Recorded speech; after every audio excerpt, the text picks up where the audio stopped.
Hello, Gav. Hello, Nick. Looks like it might be starting to look a little bit like Christmas. Could be. Anyway, welcome back to us. We have been off air for a while because he's still building his smoke shack, and we had a little bit of a drama here where we had to replace the roof. Yeah, so that took a weekend away, so we do apologise for our absence, but we are here. And tonight we are going to bring you a mulled wine recipe, because it's getting to that time of year where we've got our friends coming round, hopefully still allowed, to come round and have some mince pies and do that. It's also a prelude into a series that I will be doing. Unfortunately, Gavin's not around to do it. He's all sad about that. So Santa wasn't. He's not been a good boy this year, so Santa's not let him. So basically, we're going to be. This is an intro to a prelude for a 5-part Christmas special where we are going to cook you an entire roast dinner. I won't tell you what those are because we'll keep that suspense. But we're going to be cooking an entire recipe over 5 videos for you, and that will go out the week before Christmas, so it should give you some ideas. Anyway, grab a drink, sit down and enjoy the video.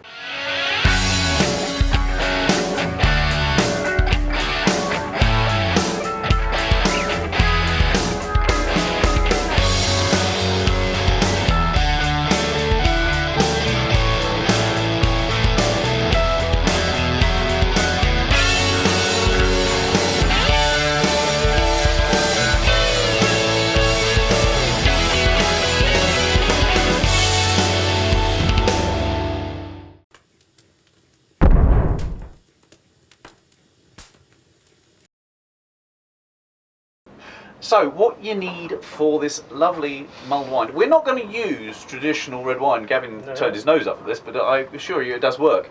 We're using the Beefsteak Club Malbec Rosé, which just is a little bit different. It's a little lighter, it's not quite as heavy as those red wine based mulled wines. Yep. A little bit different, and it will be a showstopper for your guests. So it's a very, very simple recipe. We have 200 grams of caster sugar. So we just put that into a pan. And obviously we're making sure we've got a stainless steel pan here because we're going on the grill. You could do this in a house if you wanted to. We have 3 bay leaves, so we'll just chuck them in. We've got a cinnamon stick. We have 5 or 6 cloves, add to taste. If you don't like cloves, then leave them out for sure.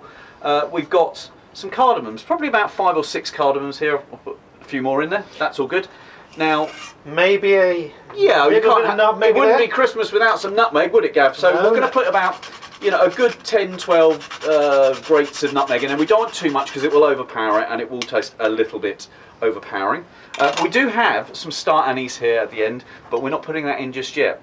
The other thing we need is 2 clementines. So we just need the juice of these 2 clementines. So I'm literally going to cut them in half. These are seedless ones, so we're not too bad. We'll just squeeze them in, squeeze the juice in. We don't need tons of it, it's just to give it that little bit of sort of clementine Christmas flavour. Bit of oranginess.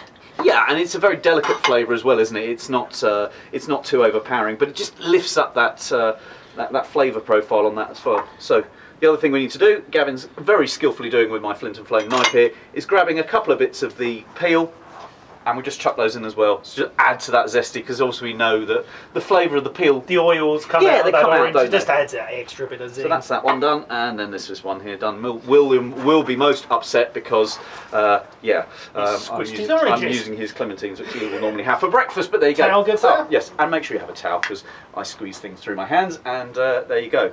So the trick with this is, what we need to do is we're not going to put all of the wine in one go, because if you do that and you heat it, well, the alcohol goes. There you go, and what fun is non-alcoholic mulled wine. So all you need to do is get your bottle and put enough wine in here just to cover the sugar up. Now what we're going to do is then put that onto the grill, heat it through, stir it round, get it to a boil, probably 4 or 5 minutes, and reduce it down into like a syrupy thing. Because that way we've got all those flavours infused into that syrup that we've just made.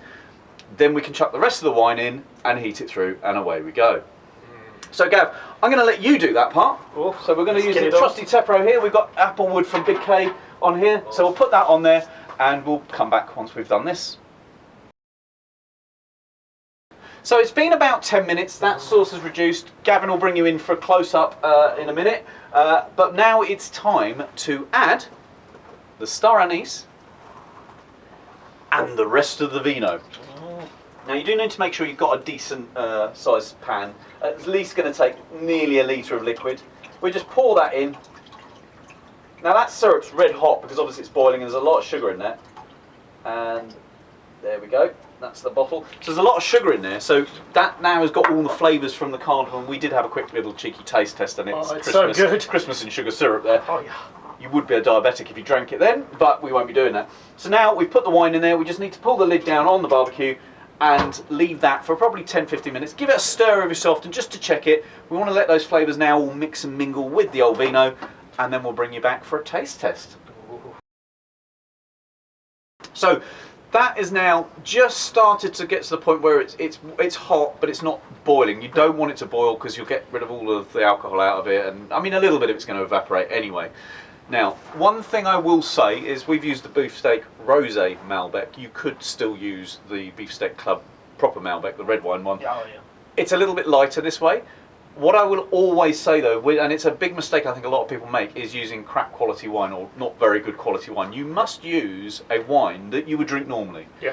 Don't buy your cheapest stuff, because then you're going to get this like paint stripper effect. A flavoured paint stripper is the best way I can do. You can clean your brushes out with it. Cinnamon flavoured paint stripper. I've had some that are horrendous, but you must always use a decent. Don't use your Chateau Neuf de Pape vintages, because that would be sacrilege unless you've got that much money and you want to waste it. Yep. But a good quality wine, make sure it's good quality. Anyway, it's time to get this off. Come on, Gav. Oh, she's looking good. Yeah, it's smelling good. If only you could smell the smells in the new roofed shack. Look at that.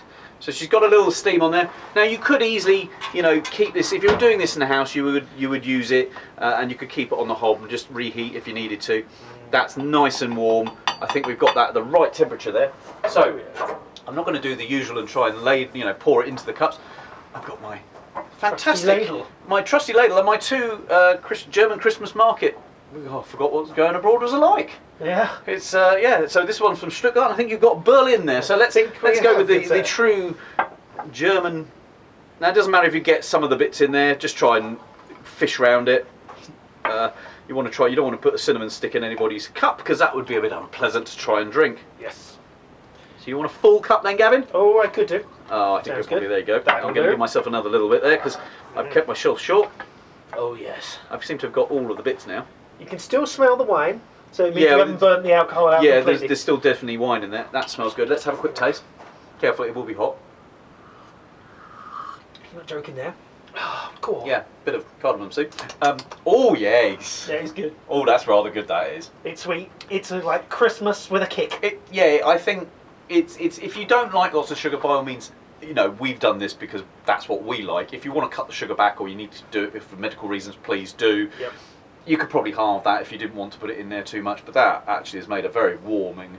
It's no sharpness to it. The wine is fantastic anyway. It's very smooth as it is, but yeah, that's good. A little bit warm, but yeah, definitely would be a winter Cardamom warmer. comes through right at the end as well. Yeah, and that little bit of star anise, although it's an aniseedy flavour, it's not too strong. You don't want that overpowering, and everything just works so well with this recipe. So give it a try, and as I say, we are going to be doing a series of 5 cooks over that week before Christmas, so you'll get a video every day. So please make sure you subscribe to the channel, tell all your friends, get everybody to watch it, because it's going to be a good one. And I'm not going to let you in on what I'm going to be cooking, but there's going to be a lot of food, and it goes pretty much all the way through with a little sweet treat as well. Oh, you lucky thing. And we will be using pretty much every barbecue that I have here in HQ1. So thanks to BigK, because we're going to need all of that coal that they send us. Yep. But anyway, till next time, keep it peeled. Make sure you get on our Instagram as well, because we'll post some teasers and things like that on there as well. But until next time, we'll see you Cheers. soon.